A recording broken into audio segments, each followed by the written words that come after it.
तो सर यहाँ पे ग्लोबलाइजेशन का पर्पस मैंने बता दिया। हाँ, प्रॉब्लम यार थी प्राइवेटाइजेशन में यार, गवर्नमेंट जितने में बेचना चाहिए उतने में बिक नहीं रहा था, और उसने एस्टिमेट लगाया भी हम तो 10,000 करोड़ में इंडस्ट्री बेचेंगे वाली प्राइवेट को। अब बिडिंग होती है इसकी बेटा, अब मान लो बिडिंग पहुंची 8,000 में, तो उसकी उम्मीद तक नहीं हुआ, लेकिन प्राइवेटाइजेशन तो हुआ ना, लोगों ने खरीदा और उन्हें प्रॉफिट में कन्वर्ट भी करा इंडस्ट्रीज को, लेकिन गवर्नमेंट के पर्सपेक्टिव से उन्हें पैसा कम मिला जितना एक्सपेक्टेड था, ऐसे अनसक्सेसफुल रहा। ठीक है, तो मैंने बता दिया ग्लोबलाइजेशन क्या है। बेसिकली ग्लोबलाइजेशन है बेटा आपका फॉरेन बॉर्डर्स को थोड़ा सा छूट देना या खोलना, ताकि ट्रेड का फ्री फ्लो हो, टैक्सेस कम लगे या कई जगह पे ना ही लगे, जिससे दो बेनिफिट है ग्लोबलाइजेशन के मेजर बेनिफिट। पहला, फॉरेन एक्सचेंज रिजर्व्स क्या होंगे बेटा, इंक्रीज, एंड फॉरेन कंपटीशन भी क्या होगा, इंक्रीज इंडिया में, जिससे डोमेस्टिक प्लेयर को थोड़ा हाथ पैर मारने पड़ेंगे प्रॉफिट के लिए। क्लियर है? अब इसको करने के लिए इसके अंदर आपको क्या पढ़ना बेटा, इसके अंदर ना उनका जो मेजर फोकस था इंडिया का, वो था फॉरेन इन्वेस्टमेंट पे। मैंने आपको ये पहले भी बताया हुआ है, लेकिन मैं थोड़ा और इन डेप्थ बता रहा हूं आपको। बेटा इनका मेन फोकस किस पे था, फॉरेन इन्वेस्टमेंट पे। फॉरेन इन्वेस्टमेंट बेटा मैंने बताया था, फॉरेन इन्वेस्टमेंट जो होती है वो दो टाइप की होती है। कितने टाइप की होती है, दो टाइप की, 1 2, पहले बता रखा है बेटा। एक होती है फॉरेन डायरेक्ट इन्वेस्टमेंट, जिसे हम क्या बोलते हैं, एफडीआई। और बेटा एक होती थी फॉरेन इंस्टीट्यूशनल इन्वेस्टमेंट, जिसे क्या बोलते बेटा, एफआईआई। कोई दिक्कत बेटा? मैंने पहले भी बताया था, फॉरेन डायरेक्ट इन्वेस्टमेंट होती है ऐसी इन्वेस्टमेंट जिसमें आपको ओनरशिप, कंट्रोल एंड प्रॉफिट तीनों के तीनों मिलते हैं। तीनों के तीनों मतलब, जैसे बाहर के इलॉन मस्क ने इंडिया में टेस्ला की फैक्ट्री लगा दी, ओनरशिप इलॉन मस्क की, कंट्रोल इलॉन मस्क का, और प्रॉफिट भी। तो this is foreign direct investment. यहाँ के टाटा ने उधर टाटा मोटर्स की फैक्ट्री लगा दी, कंट्रोल हमारा, ओनरशिप हमारी, ये क्या है, foreign direct investment. Foreign institutional investment होती है बेटा, जहां पे आपको सिर्फ क्या मिलता है, प्रॉफिट ओनली। इस बार इलॉन मस्क ने क्या फैक्ट्री लगानी, इंडिया में एक बहुत बड़ा बिजनेस है टाटा मोटर्स, एक काम करता हूं उसमें पैसा लगाता हूं, उसके 1,000 शेयर परचेज कर लिए। अब इलॉन मस्क ने यहाँ पे 1,000 शेयर परचेज करे, तो क्या बेटा उसकी ओनरशिप एंड कंट्रोल आ गया, ओनरशिप कंट्रोल टाटा का, लेकिन प्रॉफिट में डिविडेंड किसे मिलेगा, इलॉन मस्क को भी मिलेगा, जितना बनता होगा। ये क्या है, foreign institutional investment which only gives profit.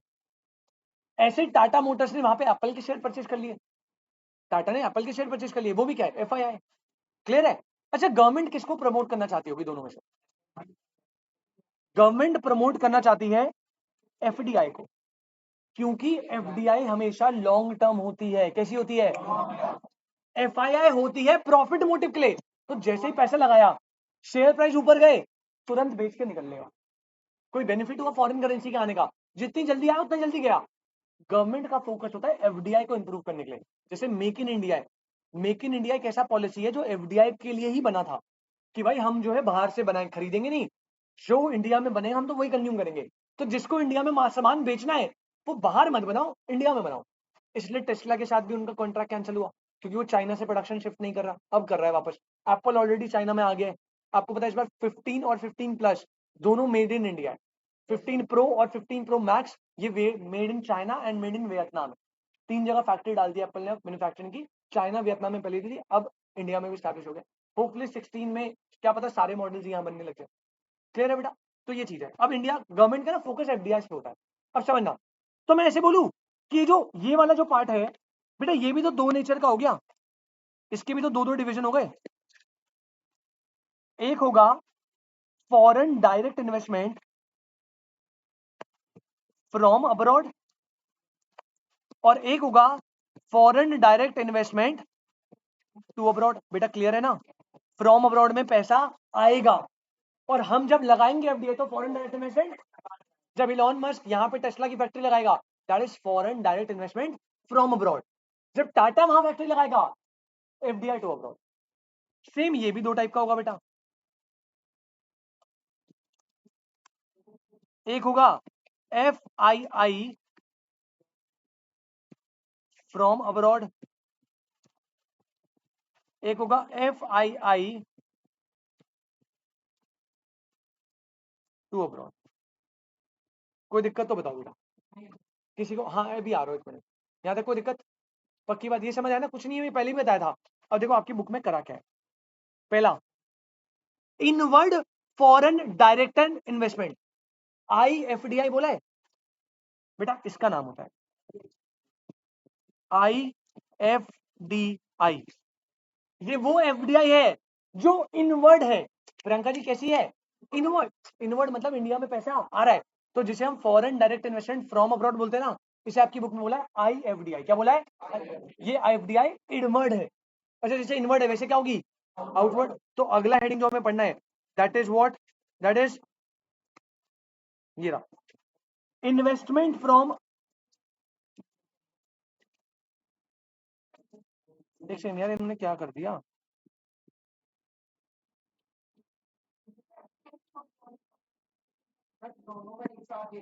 नहीं नहीं, ये तो बेटा नहीं यार, इनवर्ड में क्यों बोलेगा? पर एफडीआई ये तो इनवर्ड वाली हो गई, ठीक है।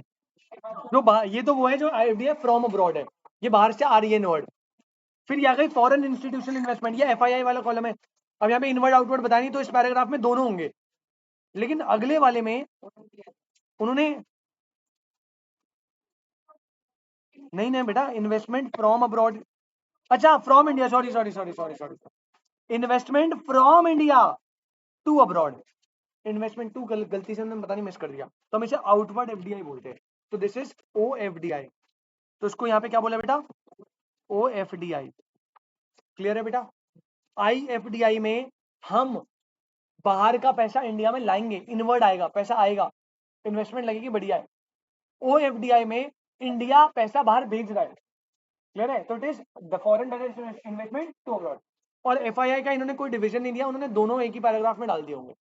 क्लियर है ना? अभी सबसे इंपॉर्टेंट पता है क्या है? सबसे इंपॉर्टेंट है ये वाला, जब इंडिया में FDI लगेंगे, इसी पे क्वेश्चन आएगा, बताऊंगा क्या आएगा। पहले आप ये नोट बना के लिख लो फटाफट, इसे कर लेना बेटा मोस्ट इंपॉर्टेंट, IFDI को। This is most most most important. Sticky note चिपकाइए और फटाक से मस्त करके चार्ट बनाइए।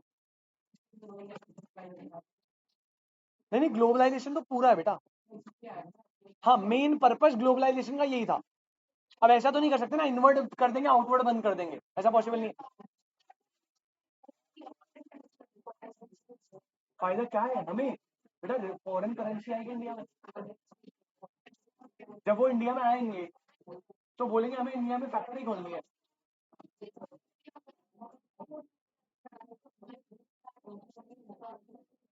होगा। ग्लोबलाइजेशन ने ये तो गड़बड़ है, ग्लोबलाइजेशन में कंपटीशन बढ़ गया, उससे ना हमारे डोमेस्टिक प्लेयर्स थोड़ा गड़बड़ा गए। लेकिन फिर बात वही, हमें तो भाई करना था ये, क्योंकि वैसे वो ग्रो नहीं कर पाएंगे ना बेटा। नहीं नहीं, उस टाइम 1991 तक ठीक हो गया था थोड़ा, वो नहीं आफ्टर इंडिपेंडेंस था। यार कंपटीशन ऑब्वियसली टफ ही था हमारे लिए, लेकिन हमारे पास में ऑप्शन नहीं था, क्योंकि हमारे पास फॉरेन करेंसी बची ही नहीं थी। अब जब जेब में पैसा ही नहीं है तो आप कैसे रन करोगे इकोनॉमी? और हम इंपोर्ट ही कर, क्योंकि हमारे काफी चीजें इंपोर्ट हो रही थी, ऑयल्स वगैरह सब। सॉरी, हाँ हाँ, रिस्ट्रिक्शन के साथ ही खोला है भाई। तो मैं थोड़ी बोल रहा हूँ पूरा खुला कर दिया, जिसको आने लगाओ, कोई लाइसेंस नहीं। अभी पढ़ाऊंगा तो IFDI में एक लिमिट बनाई है, ये तो नहीं IFDI की लिमिट, ये रही इंडस्ट्रीज। रिस्ट्रिक्शन के साथ ही खोला भाई। अभी भी ग्लोबलाइजेशन चल रहा है ना, तो इंपोर्ट करा रहे, इंपोर्ट ड्यूटी कस्टम ड्यूटी सब लगता है भाई। रिमझिम जी, डोमेस्टिक प्लेयर्स को आप बिल्कुल सही कह रहे हो कि डोमेस्टिक प्लेयर के लिए खतरा था, क्योंकि भाई बताएंगे इसको ना सेव करने के लिए ना हम उन पर टैक्सेस ज्यादा लगाते हैं। जो बाहर से कंपनी जहां मैन्युफैक्चरिंग करेंगे ना, कर लो मैन्युफैक्चर, जैसे एप्पल है, एप्पल को बनाने की कॉस्ट और एप्पल की बाहर सेलिंग होती है बेटा बहुत नॉमिनल प्राइस पे, लेकिन अब वो इंडिया में बना रहे, कोई ड्रॉप नहीं आया प्राइस में। उन्होंने रखा, गवर्नमेंट रखा, लगेगी ड्यूटी तो लगेगी भाई। अब बाहर से मंगवाओ यहाँ मंगवाओ, ड्यूटी तो हम ज्यादा ही लेंगे आपसे, क्योंकि अगर वही प्राइस पे आप बेचोगे इंडिया में तो कोई इंडियन फोन तो लेगा ही नहीं। तो उसे कंपनसेट करने के लिए ना हमने इनका प्राइस बढ़ा दिया। तो हमने बोला ये महंगा है, फॉरेन गुड्स महंगे हैं, तो लोग थोड़ा कम अट्रैक्ट होंगे। अब वही अट्रैक्ट होंगे जिनके पास पैसा है, बाकी कौन प्रेफर करेगा इंडियन गुड्स।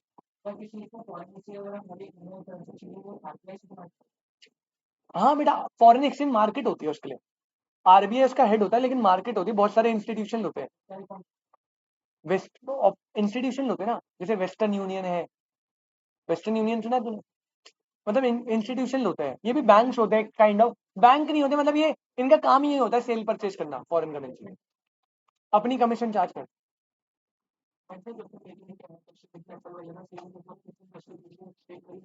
हाँ वो तो बाद में करते हैं ना, इनिशियली तो फिर फॉरेन एक्सचेंज मार्केट को आरबीआई, वो कस्टोडियन ऑफ फॉरेन एक्सचेंज, पढ़ाया था मैंने आपको। फॉरेन एक्सचेंज मार्केट इंटर, नहीं नहीं, इंडिया की फॉरेन एक्सचेंज मार्केट तो ना भाई। हाँ, हर अबे ऐसे हर मार्केट एक कॉमन मार्केट थोड़ी होगी कोई, कॉमन मार्केट इंटरनेशनल लेवल पे होगी, फिर वही वो जो वर्ल्ड बैंक होते हैं, यूएनओ होते हैं, वो रेगुलेट करते होंगे इंटरनेशनल लेवल पे। इंडिया में जो फॉरेन एक्सचेंज लेवल है उसका कस्टोडियन वही है, आरबीआई। बनाया आपने, अब पढ़ा दूं फटाफट जल्दी से। अब इंपॉर्टेंट जो है वो हाईलाइट करा हुआ है, ये वाला आईएफडीआई। सरकार ने बोला भैया foreign direct investment from abroad आएंगी, हम ओपन कर रहे हैं, लेकिन सरकार ने कुछ पर्टिकुलर कंडीशन बताई, कुछ पर्टिकुलर केसेस बताए जहां पे एफडीआई परमिट ही नहीं है, जीरो, एफडीआई लग ही नहीं सकती। कुछ जगह पे एफडीआई लगती है 26%, कुछ जगह पे लगती है कि नहीं, जैसे इंश्योरेंस, इंश्योरेंस में मैंने बताया था कि आपको बताया था मैंने, इंश्योरेंस में पहले 26 लगती थी, अब बाद में उसे कितना कर दिया 49। बैंकिंग में पहले पहले बैंकिंग में पहले 49 लगती थी, अब बैंकिंग में 51 और इवन 100 है। तो अभी वही रीड करेंगे, ये नोट कर लिया ना। अब आ जाओ भाई फटाफट, यहाँ आते बेटा आईएफडीआई वाले में। अब देखो भाई रीड करो फटाफट जल्दी से देखना, मेरा पॉइंट कह रहा है क्या, आपको बोल रहा है foreign direct investment plays a very important role in the process of development of nation. मैंने बताया भाई एफडीआई से ही एक्चुअल डेवलपमेंट होती है, एफआईआई डेवलपमेंट नहीं करता, क्योंकि वो प्रॉफिट के होता है, जैसे प्रॉफिट आएगा लोग निकाल के पैसा निकल लेंगे, एफडीआई में पैसा लॉन्ग टर्म के लिए जाता है, तो वही डेवलपमेंट करता है। In most of the cases capital source from domestic sources remain इनएडिक्वेट for the purpose of overall development. कह रहा भाई जो हमारे डोमेस्टिक रिसोर्सेज है वो इकोनॉमी की डेवलपमेंट के लिए कई बार सफिशिएंट नहीं होते, तो हमें बाहर से लेने पड़ेंगे of in the nation. Foreign capital is seen as a harbinger of growth. In a sense, it is like filling in the gaps between domestic saving and investment. बेटा बकवास कर रहा है, आप ना इधर आओ सीधा, ये पॉइंट है, देखना ध्यान से। पहली बात कह रहे अंडरलाइन करना, permission for FDI is not uniform in all sector. FDI ऐसा नहीं है कि सब एक ही यूनिफॉर्म रखा हुआ है, सेक्टर वाइज रेट है, सेक्टर वाइज रेट है। जैसे कह रहे भाई कितना है, कहीं कहीं पे 100% है, in some sectors it is allowed only up 26, 49, 51। तो मैं ऐसे बोलूं इंडिया में 4 सेगमेंट में डिवीजन हुआ है, या तो कहीं कहीं पे 100% एफडीआई, कहीं कहीं पे 26, कहीं कहीं पे 49, कहीं पे 26 पहले होता था इंश्योरेंस पे, लेकिन बाद में ईडा में हमने पढ़ा था कि वो कितना हो गया था 49।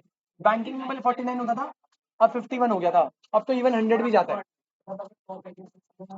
नहीं नलायक, अगर मैं इंडिया में इंश्योरेंस कंपनी खोल रहा हूं, इंडिया में एक इंश्योरेंस कंपनी खोलनी है, तो गवर्नमेंट बाहर के बंदे का पैसा सिर्फ 26% लगा सकती है।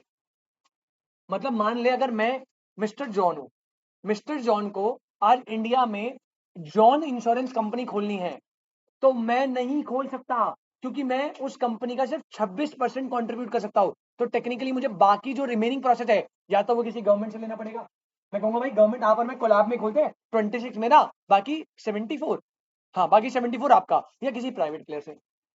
ये मतलब है इसका कि अगर वो कंपनी 100 करोड़ की है तो मैक्सिमम 26 करोड़ एफडीआई से ला सकते हो आप, फिर बाद में उसे 49 कर दिया।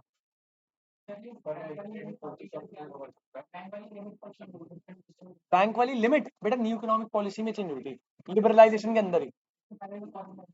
उससे नहीं, क्या उससे पहले फॉरेन बैंक कहां से थे, उससे पहले जो फॉरेन बैंक थे बेटा उसकी मैं ये थोड़ी बोल रहा हूँ फॉरेन बैंक थे नहीं, फॉरेन बैंक थे, लिमिट 49% की थी ना। 49% की लिमिट को अब बैंकिंग सेक्टर में 51 और इवन 100 भी कर दिया। तो पहले जो 1990 से पहले बैंक थे उनमें आईसीआईसी बैंक है फॉर एग्जांपल, उसमें एफडीआई की जो इन्वेस्टमेंट है वो मैक्सिमम 49% हो सकती थी बैंक में। बाद में उसे करा भाई आप 51 कर लो, आप 70 100 जितना करना कर लो, हमें बोले। इंश्योरेंस में आज भी 49 है, पहले 26 होती थी। क्लियर एकदम। कौन? अगर फॉरेनर इंडियन रेजिडेंट है बेटा, यहाँ ना इंडियन रेजिडेंट होगा तो उसके अपने क्लॉजेज होंगे बेटा, वो लॉज टू लॉज डिफर करेगा किस सेगमेंट में आ रहा है। अब जैसे डिफेंस का सेगमेंट है या एटॉमिक एनर्जी, उसमें आप रेजिडेंट हो या वो डजेंट मैटर, तो वो चेक करना पड़ेगा इंश्योरेंस के पर्टिकुलर लॉ में कि परमिटेबल कितना है। कंडीशन होगी अपने अपने लॉ में। हमें तो इतना याद रखना है एफडीआई की लिमिट 4 है, कहीं कहीं जगह पे 100, कहीं पे 26, कहीं पे 49 और कहीं पे 51। ऑनलाइन वाले बच्चे बेटा मीटिंग को प्लीज रिज्वाइन करो। फॉरेन में बहुत सारे लिस्ट निकाल ले, लिस्ट निकल जाएगी, मतलब इतने सारे निकल जाएंगे कि कोई नहीं है। अमेरिकन बैंक एक्सप्रेस है, सिटी बैंक है, बहुत सारे बैंक है, तो नाम नहीं सुने होंगे बट होंगे बहुत सारे। अब सुनो भाई, सुनिए सुनिए सुनिए सर, सर थोड़ा फोकस। बेटा यहाँ पे ना आगे क्या बोल रहा है, अब यहाँ पे एक नया टर्म आया, सुनो ध्यान से, ये दिस इज इंपॉर्टेंट। अब एफडीआई लगेंगी, एफडीआई की लिमिट्स बता दी। अब पता है क्या बोल रहा है, कह रहा भाई देखो देखो, एफडीआई जो है ना, एफडीआई यहाँ पे भी एक स्टिकी नोट डालना पड़ेगा आपको। एफडीआई जो होती है ना, या साइड में नोट कर लो अगर दिख रहा है आपको तो, आपकी मर्जी है। एफडीआई जो है ना बेटा, वो दो टाइप से लगती है। एक होता है ऑटोमेटिक रूट, बहुत ध्यान से देखना, और एक होता है गवर्नमेंट रूट। एफडीआई बेटा दो टाइप की होती है, एक होता है ऑटोमेटिक रूट और एक होता है गवर्नमेंट। नाम से ऑटोमेटिक रूट में क्या है, आप जो इन्वेस्टमेंट कर रहे हो ना बिना किसी परमिशन लाइसेंसिंग के कर दो, 26 49 51 जितनी करनी है, बिना लाइसेंसिंग बिना गवर्नमेंट अप्रूवल के करोगे, उसे बोलते हो ऑटोमेटिक रूट। कुछ कुछ सेक्टर में गवर्नमेंट ने बोला 26% कर सकते हो, ऑटोमेटिक रूट है, इसका मतलब आप 26% करो जिसमें गवर्नमेंट का कोई लाइसेंस देने की जरूरत नहीं है। कुछ कुछ सेक्टर जैसे डिफेंस, कहीं की जगह पे तो मना ही कर दिया, और जहां पे करा कि चलो कर लो, वहां पे कुछ क्रूशियल सेक्टर में उन्होंने बोला गवर्नमेंट रूट से करना है। मतलब पहले आपको इन्वेस्ट करने से पहले गवर्नमेंट की लाइसेंसिंग एंड परमिट लेने पड़ेंगे। तो दो टाइप की एफडीआई होते हैं, इस पैराग्राफ में जरा रीड करते बेटा। कह रहे foreign direct investment has always remain a bone of contention and FDI in multi brand retail defence et cetera are classic example. अब यहां से it often felt that areas like media and defense could compromise on India's security interest and FDI. No FDI should be permitted. कह रहा भाई media और defence को अगर हमने एफडीआई में डाल दिया तो ना वो हमारी सिक्योरिटी के इंटरेस्ट के अगेंस्ट चला जाएगा, तो हमने वहां पे एफडीआई को परमिटेबल नहीं किया। In certain areas FDI has been capped, कह रहे कुछ कुछ एरिया में तो अलाउ नहीं करा, कुछ कुछ एरिया में कैप लगा दी। जैसे इंश्योरेंस में कितनी कैप है, 26%, अब 49 हो गई, बैंकिंग में 49 थी 51 हो गई, तो कैप लगा रखे। वो पूछेगा बेटा, बताएगा वो, वैसे तो आएगा नहीं ऐसे कैप का, बट वो बोलेगा, मेंशन करेगा कि पहले कितनी थी अब आफ्टर कितनी थी, वो मेंशन होगा। लाइक इंश्योरेंस बिजनेस, मैंने बताया इंश्योरेंस बिजनेस में 26% कैप थी। अब आगे देखो, where there is no approval through automatic route, the company concerned has to seek permission from this through FII। देख लेना। अब ये है सब, इसी का पॉइंट का वेट कर रहा था मैं बेटा, इससे क्वेश्चन बनेगा जो मैंने वहां इंपॉर्टेंट लिखवाया था, इससे बनेगा क्वेश्चन, याद रखना इसको। वो कह रहा है बेटा आपको फ्यू सेक्टर्स जहां पे एफडीआई इज प्रोहिबिटेड, चाहे आप गवर्नमेंट रूट लो, और ऑटोमेटिक रूट का तो सवाल ही नहीं आता। देखिए भाई, इन सेक्टर्स में एफडीआई वर्ड अंडरलाइन करना, प्रोहिबिटेड है बेटा। क्या है बेटा, प्रोहिबिटेड का मतलब है आप आ ही नहीं सकते, एफडीआई लगा ही नहीं सकते। नहीं ऑटोमेटिक रूट, ऑटोमेटिक तो बहुत दूर की बात हो गई, आप गवर्नमेंट रूट से, मतलब आप लाइसेंस मांगोगे ना गवर्नमेंट की, भाई हम देंगे ही नहीं आपको यहाँ लाइसेंस, और सारे याद रखना बेटा, ये बहुत इंपॉर्टेंट है। पहला एटॉमिक एनर्जी, पूरी लिस्ट बना देना स्टिकी नोट्स में घर पे, ठीक है ना, चिपका देना। Atomic energy, lottery business, gambling and betting, chit fund, Nidhi company. Nidhi company पढ़ा है क्या? अभी नहीं पढ़ा? निधि कंपनी आप पढ़ोगे, ठीक है। निधि कंपनी और बेटा ये निधि लड़की थी, मजाक कर रहा हूँ। निधि कंपनी बेसिकली बेटा वो होती है जैसे कॉर्पोरेटिव सोसाइटीज नहीं होती, छोटे छोटे कॉर्पोरेटिव सोसाइटी होते हैं जिनमें मेंबर्स पैसा डालते हैं, फिर किसी मेंबर को पैसे की जरूरत पड़ गई, जैसे तुम्हारी मम्मी कमेटी करती है ना, बस उसका थोड़ा एडवांस वर्जन होता है कॉर्पोरेटिव सोसाइटी। और उन कॉर्पोरेटिव सोसाइटी का एक फॉर्म होता है निधि कंपनी। तो आप जब कंपनी पढ़ोगे ना तो ये आपके लॉ में क्वेश्चन आता है निधि कंपनी के ऊपर, ठीक है ना। टाइप्स ऑफ कंपनी करके टॉपिक है कंपनी लॉ में, अभी हुआ नहीं क्या स्टार्ट? आज हुआ है। हाँ तो अभी तो फीचर फीचर पढ़ा रहे होंगे ना सर कंपनीज के क्या होती है ना। टॉप क्लास बता रहे होंगे, कंपनी टॉप क्लास होनी चाहिए। कॉर्पोरेट व्हील, हाँ। क्या बेटा? बेटा गवर्नमेंट रूट ही, government route automatic route, automatic route में no licence and permit required, और गवर्नमेंट रूट में government licence and permit required. बस बेटा ये, ठीक है। लेकिन ऋषिका जी, ये जो है ना ये वाले पॉइंट्स, इनमें ना ही गवर्नमेंट रूट लग सकता है, आप लाइसेंस लो ना लो डजेंट मैटर, यहां तो आ ही नहीं सकते। बेटा दोबारा बता रहा हूं, atomic energy, lottery, gambling, betting, chit fund, Nidhi company. India में आप निधि कंपनी खोलोगे तो अंदर प्राइवेट प्लेयर को ही खोलनी पड़ेगी, एफडीआई से आप पैसा नहीं ले सकते। और फिर एग्रीकल्चर, अब तू ध्यान इसी में मजे लेगा, सुनना। एग्रीकल्चर, लेकिन वर्ड क्या है? एक्सक्लूडिंग, मतलब इन एक्टिविटीज को वो एग्रीकल्चर नहीं मान रहा, इन एक्टिविटीज को एग्रीकल्चर में इंक्लूड नहीं कर रहा, यानी कि इन एक्टिविटीज में जो ब्रैकेट में लिखी है वहां पे एफडीआई लग सकती है। वर्ड का गेम है। एग्रीकल्चर में एफडीआई नहीं लगती, लेकिन किस किस में लग सकती है?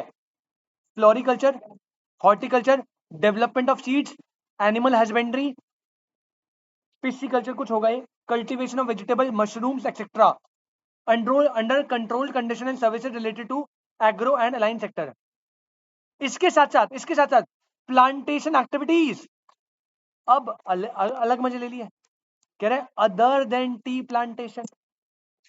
सुनना ध्यान से, पहली बात, एग्रीकल्चर में एफडीआई नहीं लगेगी,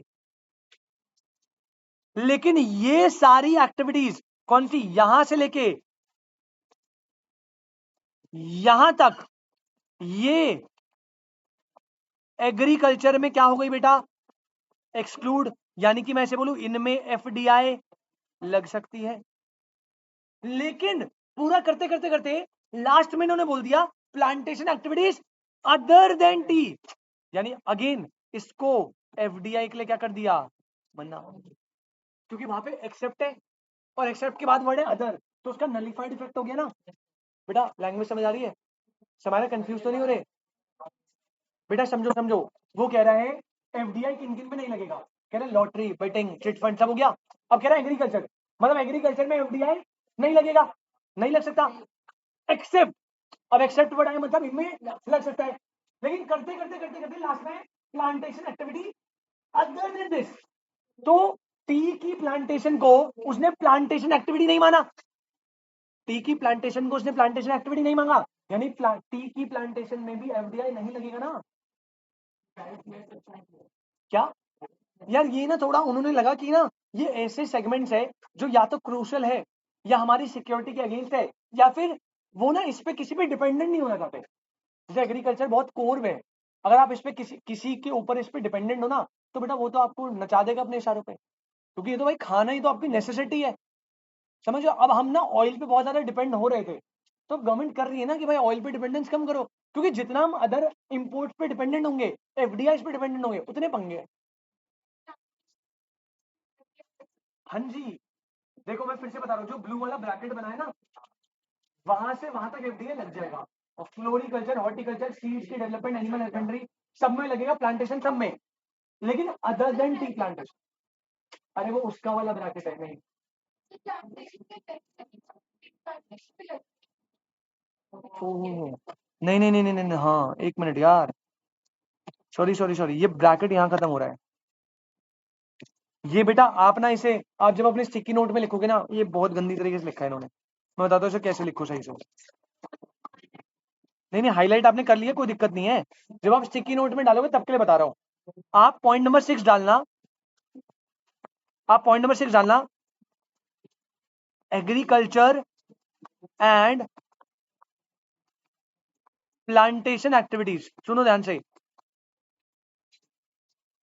आप ये डालना, ठीक है। इनमें एफडीआई नहीं लगेगी, किसमें, एग्रीकल्चर एंड, फिर आप सीधा करना एक्सेप्ट, और फिर ये लाइन डाल देना पूरी, और एक्सेप्ट में क्या करना, this this this this this this, ये पूरा पूरा पूरा पूरा यहां तक, यहां तक, इसके साथ साथ ये भी इनमें लग सकता है। वो ब्रैकेट मैंने देखा नहीं था। Thank you. एग्रीकल्चर और प्लांटेशन एक्टिविटीज पे नहीं लगेगा एफडीआई, लेकिन एक्सेप्ट इन पे लगेगा, जो एक्सेप्ट में येलो से मार्क करे।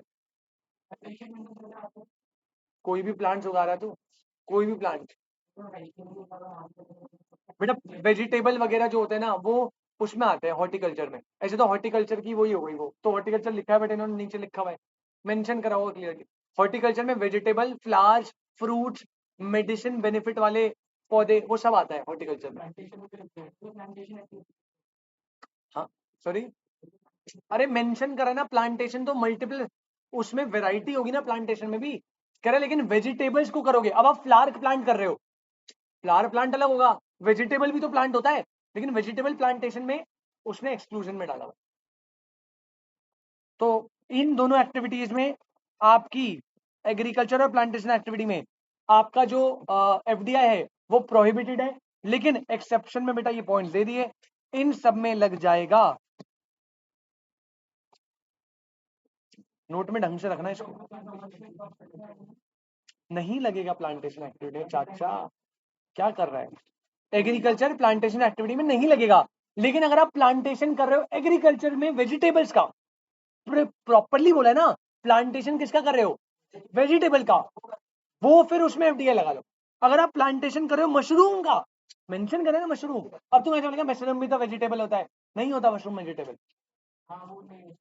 मशरूम जो है वो एल्गाई होती है, एक तरह की फंगस होता है ना, तुमने साइंस ही नहीं पढ़ी यार बचपन में, क्या भाई, जो भी बचा कीवर्ड देख ले तू।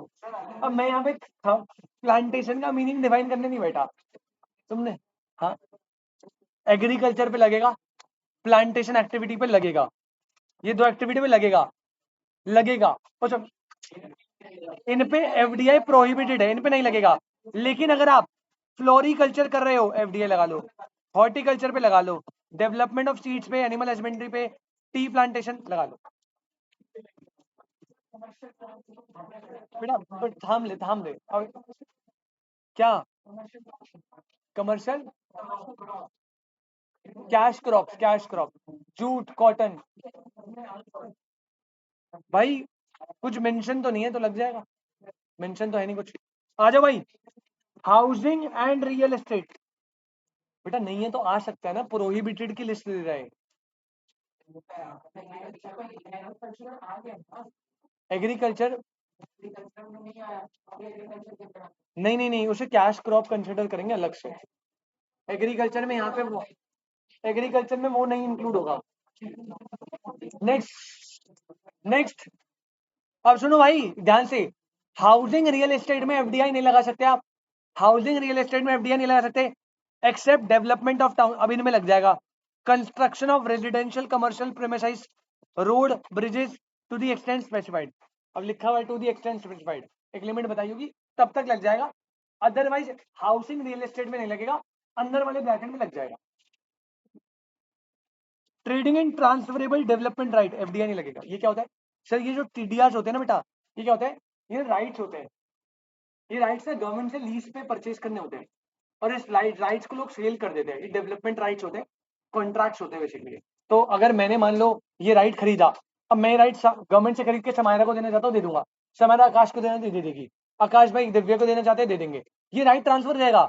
लेकिन ये राइट ट्रांसफर अगर किसी फॉरेन प्लेयर को करना है तो वो प्रोहिबिटेड है। ये डेवलपमेंट करने का लाइसेंस होता है, प्रोजेक्ट्स बनाने का गवर्नमेंट के। बेटा cigar, cheroots, cigarillos, cigarettes, tobacco, tobacco substitution, इन सब में भी एफडीआई क्या है? प्रोहिबिटेड।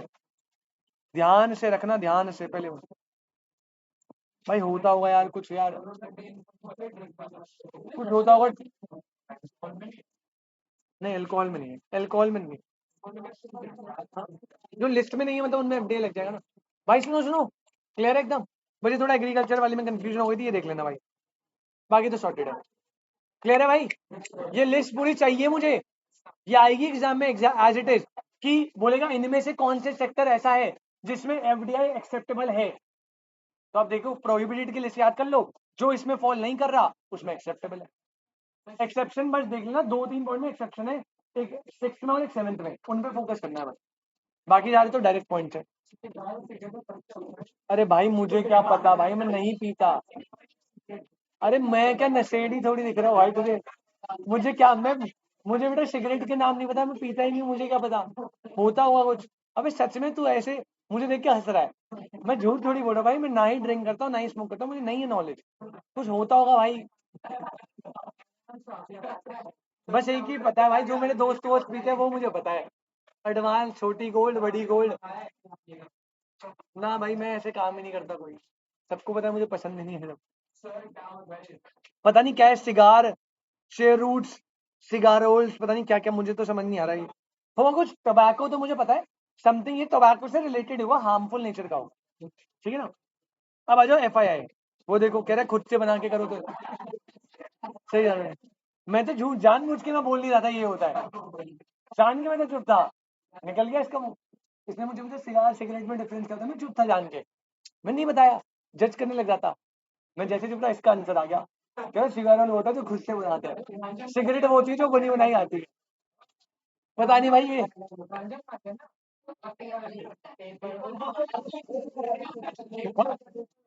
पेपर तो तुम्हारा नवंबर दिसंबर में है, तुम कौन सा पेपर दे रहे हो अभी, समझाओ थोड़ा। निखिल तुम भी ऐसे, अरे बस यार बस, एंड ऑफ डिस्कशन। चलो मेरी दूसरी क्लास यार, वेट वेट सुनो। अब बेटा next,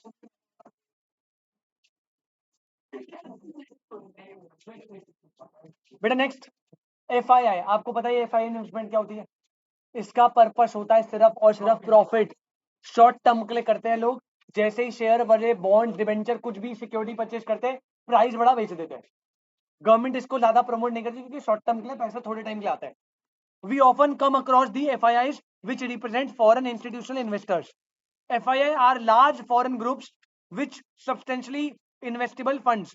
FII are registered abroad with a view to investing in in other nation to invest in equity market, hedge funds, pension fund, mutual fund. तो FII बेटा shares पे भी लगती है, बॉन्ड्स पे भी लगती है, म्यूचुअल फंड्स पे भी लगती है। तो हर तरह की मार्केट, सॉरी बेटा हेज फंड होते हैं कुछ, बड़ा इंटरेस्टिंग होता है। ये security market, share pair, debenture, ये इंट्राडे वगैरह ये बच्चों का काम होता है। हेज फंड होता है, बहुत मोटा गेम होता है, ये बहुत ही जो नेक्स्ट लेवल होता है ना गेम, वो होता है। हेज फंड्स में यार होता है, इसमें ना सिक्योरिटी जो फॉरेन करेंसी होती है वो आती है। हेज फंड्स में ऑयल जाते हैं, ऑयल जो होते हैं ना, ऑयल, ऑयल की हेजिंग होती है। तुमने पढ़ा नहीं है क्या फॉरेन एक्सचेंज में हेजिंग फंक्शन? हेजिंग कॉन्ट्रैक्ट बनते थे, फिक्स करते थे फ्यूचर में प्राइस कुछ भी रहेगा, हम तो इसी प्राइस पे खरीदेंगे। होता है कुछ, अभी छोड़ देते, पता है तो अच्छी बात है, नहीं पता तो छोड़ दो। FI have strong research team, बेटा इनके पास क्या होती है? स्ट्रॉन्ग रिसर्च टीम होती है, ये पूरी एनालिसिस करते हैं। और पता है क्या होता है, जिस जिस फंड में FII ने पैसा डाल दिया जिस शेयर पे, उसमें ना बहुत उसके प्राइसेस बढ़ने लग जाते हैं बहुत ज्यादा, क्योंकि ये ना इतने तगड़े लेवल पे रिसर्च करते हैं ना फंडामेंटल्स की। तो जिस कंपनी में आप देखो जहां पे FII का शेयर स्टेक ज्यादा होता है, वहां पे लोग करते हैं। जैसे HDFC है, HDFC में FII ने बहुत इन्वेस्ट करा हुआ है, HDFC बैंक जो है ना बेटा। जैसे तू ऐप जब तू परचेज करेगा ना ग्रो पे, तो उसके नीचे डिस्क्रिप्शन आता है शेयर का, तो पूरा बताता है प्रमोटर के पास कितनी होल्डिंग है, मार्केट में कितनी होल्डिंग है, ब्रोकर्स के पास कितनी होल्डिंग है, FII के पास कितनी होल्डिंग है। पूरा दिखाता है वो कि फॉरेन इन्वेस्टर ने कितना पैसा लगाया है, डोमेस्टिक प्लेयर ने, जो ओनर है प्रमोटर उसने कितना पैसा लगाया, पूरा डिवीजन होता है। एफआईआई ज्यादा लगाते हैं तो टेक्निकली थोड़ा बेटर रहता है, मतलब डोमेस्टिक इन्वेस्टर का माइंडसेट ऐसा होता है कि एफआईआई पैसा लगा रहा है मतलब इसमें कुछ दम है तभी लगा रहा है, ठीक है। इनके पास स्ट्रॉन्ग एफआईआई बेटा रेगुलेट होता, एफआईआई को आप इतने एक लिमिट के बाद ज्यादा नहीं कर सकते ना, फिर तो एफडीआई बन जाएगा, तो उसके लिए रेगुलेशंस होती है हर सेगमेंट में, जैसे एफडीआई की। हाँ करते हैं, नहीं लेकिन एफआईआई नहीं करती यार, इनका एक काम नहीं होता। अरे पंप एंड डंप तो यार वो ना करते हैं, वो थोड़े फ्रॉडी टाइप लोग होते हैं जो शेयर की हाइप करते हैं उसके बाद मार्केट में डंप करते हैं, रिटेल ये करते हैं, ये प्रॉपर इन्वेस्टमेंट करते हैं, इनका काम ये सब नहीं करते हैं, क्योंकि ना इन पे सेबी नजर रख के रखता है अच्छे से, तो ये ऐसे फेक परचेजेस नहीं करते। हाँ ये है कि अगर कोई शेयर प्राइस एक्स्ट्रा ऑर्डिनरी बढ़ गए तो फिर ये कभी कभार सेल करते हैं, बट ये इतनी जल्दी सेल नहीं करते।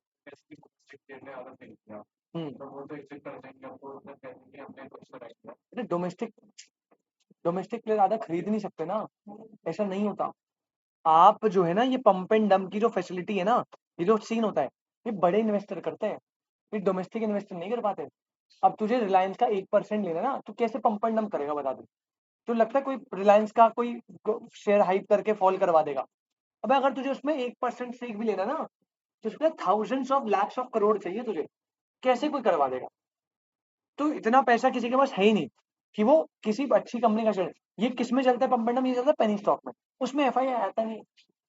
अभी एक मेरा एक पेनी स्टॉक में बहुत तगड़ा लॉस हुआ है, क्षितिज पॉलीलाइन करके था, क्षितिज पॉलीलाइन करके एक कंपनी है, उसमें बहुत गंदा, उसमें क्या होता था ना, उसमें फेक एडवर्टाइजमेंट चल रही थी, कोई बंदा उस कंपनी में, तो उस यूट्यूब में एड्स आ रहे थे, और उसमें इतनी ज्यादा हो गई थी ना, खैर मैंने तो कुछ कुछ उसमें प्रॉफिट निकाल भी लिया था, मैंने 30 रुपीज पे खरीदा था, करते करते करते करते इतनी हाइप हो गई 70 पे आ गया।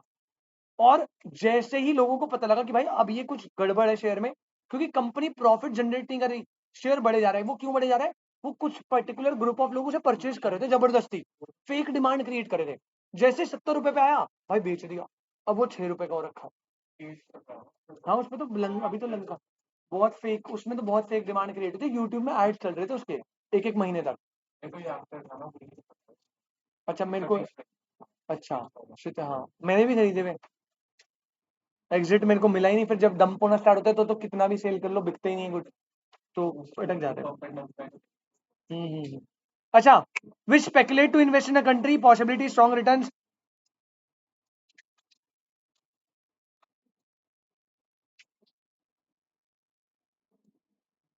देखो भाई ये अंडरलाइन कर लेना, national government look for sustainable FDI investment over, मैंने बताया था गवर्नमेंट का फोकस होता है एफडीआई पे, एफआईआई पे गवर्नमेंट का बहुत कम फोकस होता है, उन्हें एफआईआई से लेना देना नहीं है ज्यादा, उन्हें किससे लेना देना है, क्योंकि वो थोड़ा कंपेरेटिवली लॉन्ग टर्म के लिए होती है, बंदे जाते हुए। एफडीआई में ना बेटा बंदा ना इतनी जल्दी एग्जिट नहीं ले सकता, अब इलॉन मस्क अगर फैक्ट्री लगाएगा लाखों करोड़ों खर्च करेगा तो बेच नहीं सकता ना, वही ओनर है, किसको बेच। एफआईआई में तो क्या आपने शेयर परचेज कर लिए, प्रॉफिट हुआ बेच के निकल जाओगे, तो गवर्नमेंट को रहता है कि यार रिजर्व आए तो ऐसे टाइम लंबे टाइम तक के लिए तो आए, हम रख पाए उन्हें। एफआई में शॉर्ट टर्म के लिए आते हैं कंपेरेटिवली। हाँ अगर तू करेगा, तू एप्पल के शेयर परचेज कर ले एफआई में।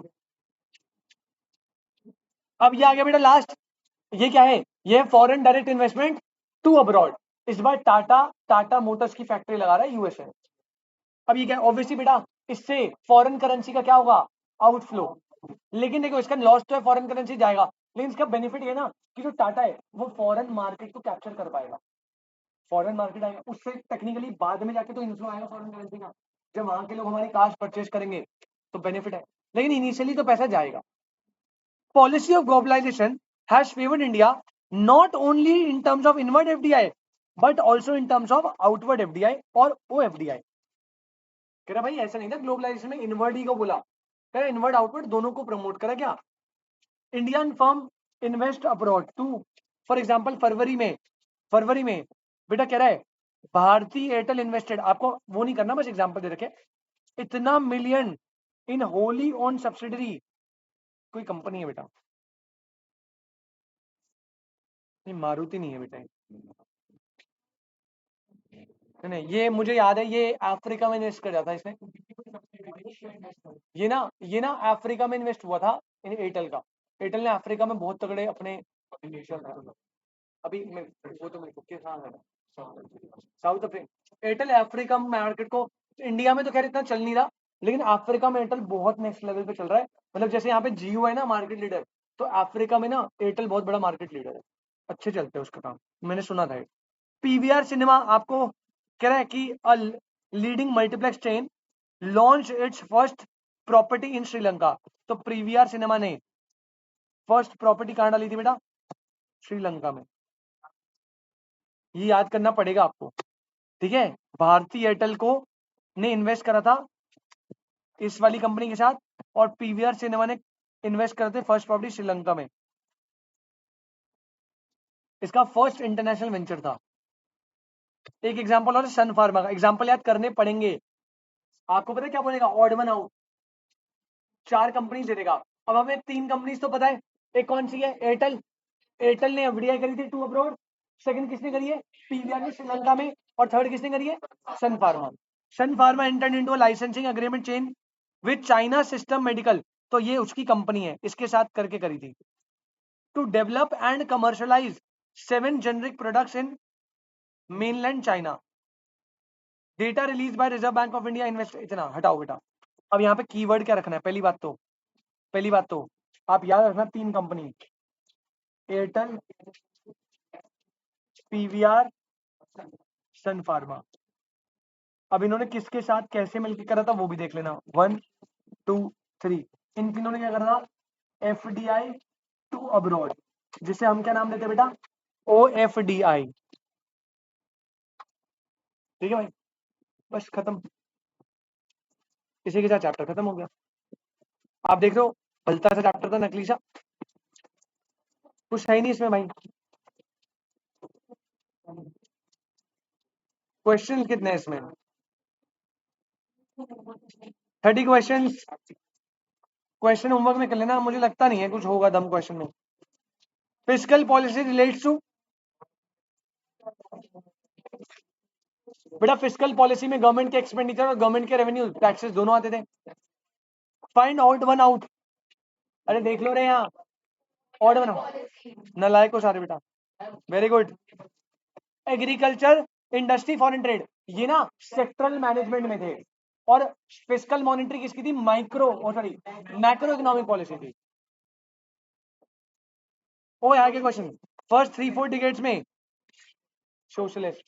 ये तो पहले करवा दिया था क्या? पॉलिसी कौन सी पॉलिसी बेटा? एएनसी। मैक्रो में फिजिकल और मॉनिटरी होती है ना, फिजिकल कोई पॉलिसी होती भी क्या? पता नहीं क्या लिख रहा है पागल। मैच द फॉलोइंग लिबरलाइजेशन में, mitigation of role of public sector, foreign trade. देखो देखो ये तो फॉरेन ट्रेड में आएगा। प्राइवेटाइजेशन किस में आएगा? तो नहीं, ग्लोबलाइजेशन आएगा फॉरेन इन्वेस्टमेंट में। प्राइवेटाइजेशन आएगा, रुक जाओ, डीरेगुलेशन तो हमने पढ़ा नहीं था वहां पे। प्राइवेटाइजेशन में डीरेगुलेशन का आया, डेलीगेशन। तुम देखो गड़बड़ा रहे हो। प्राइवेटाइजेशन में 4 पॉइंट थे, डेलीगेशन, डीवेस्टमेंट, डिसइन्वेस्टमेंट, डिस्प्लेसमेंट। डीरेगुलेशन का पढ़ा दिया। पॉइंट इज ग्लोबलाइजेशन तो क्लियर है, फॉरेन इन्वेस्टमेंट। पहले स्मार्ट करते हैं, थर्ड का डी कहां दिया भाई? थर्ड का डी ये दे रखा है। बेटा यही होगा, पता क्यों? क्योंकि ग्लोबलाइजेशन में फॉरेन ट्रेड भी होगा और इन्वेस्टमेंट भी होगी।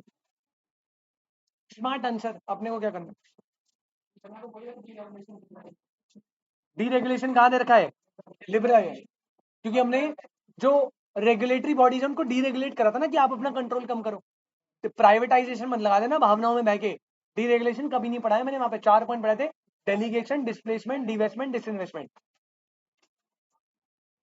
हाँ चलो कर लेना यार। अच्छा ये एक पॉइंट आ जाओ ये वाला। अब देखो क्वेश्चन देख लो कैसा रहा है। The form of privatisation, government की hold responsibility, delegation responsibility hold करता है, पहला पॉइंट था। डेलीगेशन ये रहा बेटा। आप कहते हैं फैसिलिटेटिव डेवलपमेंट पॉलिसी, पॉलिसी कितने टाइप की होती थी? 4, प्रोटेक्टिव, रिस्ट्रिक्टिव, रेगुलेटिव और SEBI, RBI, IRDA are regulatory institution ले। अबे रुको रे, ये वाला पॉइंट ही बताना था, ये इंपॉर्टेंट कर लेना बेटा, ये याद रखना। ब्लैक रॉक एफआईआई करती है बेटा, ये ब्लैक रॉक, ये नोट डाल के लिख लो, नोट डाल के लिख लो। ब्लैक रॉक एक एफआईआई है, ये फॉरेन प्लेयर है, एसेट मैनेजमेंट कंपनी है, बहुत बड़ी बड़ी कंपनी होती है। एक कंपनी है मॉर्गन, जेपी मॉर्गन, बहुत बड़ी कंपनी है। इसका इसकी नहीं, इसकी एफआईआई भी निकलती है, एफआई जेपी मॉर्गन की एफआईआई भी निकलती है, एसेट मैनेजमेंट भी है। हाँ बैंक्स भी है, जो अमेरिका का सबसे बड़ा बैंक है, मतलब जो पूरे वर्ल्ड में टॉप बैंक्स में से आता होगा, ये टॉप में होगा, ये टॉप 3 में तो होगा पक्का, जेपी मॉर्गन। इसके बैंक्स भी है, एसेट मैनेजमेंट भी करता है, एफआईआई भी लगाता है, बहुत सारे काम। बेटा सुन लेना, ये क्वेश्चन बहुत बार रिपीट हुआ है, बस यही पॉइंट ढूंढ रहा था मैं तभी question. Black rock, black rock ये एक एसेट मैनेजमेंट कंपनी है और ये एफआईआई लगाती है बेटा। और ये क्या बोल रहा है, ब्लैक रॉक ने इन्वेस्ट करा है $30 मिलियन, पोर्टफोलियो इन्वेस्टमेंट, पोर्टफोलियो होती है FII in the Indian stock market. तो ब्लैक रॉक एफआईआई, और एफआईआई को पोर्टफोलियो भी बोलते हैं, ठीक है, याद रखना। अबे ये बाहर की कंपनी है, जैसे जेपी मॉर्गन, यहाँ पे नहीं है, इसने इन्वेस्ट करा हुआ है इंडिया की फाइनेंशियल मार्केट में, इसने $30 मिलियन इन्वेस्ट करे हुए हैं। ऐसे बहुत सारी अलग कंपनीज होती है जो इंडिया में इन्वेस्ट करती है, तो उनमें से एक ही है, तो इसका याद रखना है, एफआईआई लगाती है बस, और तो कुछ इसमें है नहीं। क्या यार, यहाँ पे आया था एफआईआई को,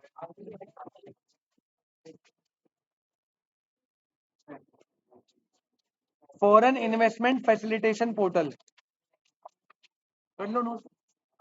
तभी बोल रहा हूँ ना, क्वेश्चन में कहीं एक आधी लाइन छूट जाती है, वो आपको क्वेश्चन से सेंस आ जाएगी। The company concern to seek permission, यार ये ना पोर्टल होगा एफआईआई का। अगर आपको इन्वेस्टमेंट लगानी है, आपको गवर्नमेंट रूट से परमिशन लेनी पड़ेगी ना, तो परमिशन कहाँ पे लेनी है, वो उसका पोर्टल है, फॉरेन इन्वेस्टमेंट फैसिलिटेशन पोर्टल। ठीक है, मुझे वो ब्लैक रॉक वाला पॉइंट बनाया, तभी मैं वही क्वेश्चन ढूंढ रहा था। बाकी 30 क्वेश्चन आपके होमवर्क में बेटा। इसी के साथ हमने 2 चैप्टर कर लिए, एक तो पहला ऑर्गेनाइजेशन फैसिलिटेटिंग बिजनेस और गवर्नमेंट पॉलिसीज। अब हमारे 2 चैप्टर बचे, एक इंट्रोडक्शन, चैप्टर 1 और 2, इंट्रोडक्शन और बिजनेस एनवायरमेंट। आपसे मिलेंगे कल बिजनेस एनवायरमेंट के साथ। बुक ना लाओ चलेगा, कोई दिक्कत नहीं है, पेन्स ले आना और नोट्स का रजिस्टर ले आना compulsory. Thank you so much, tata bye bye. Siddharth भाई एक बार मैसेज डाल दियो यार, जो मैसेज डाला था ना उसे पॉप कर दियो, रात को अभी गलत टाइम पे मत, रात को फोन हाथ में रहता है, आ जाता है।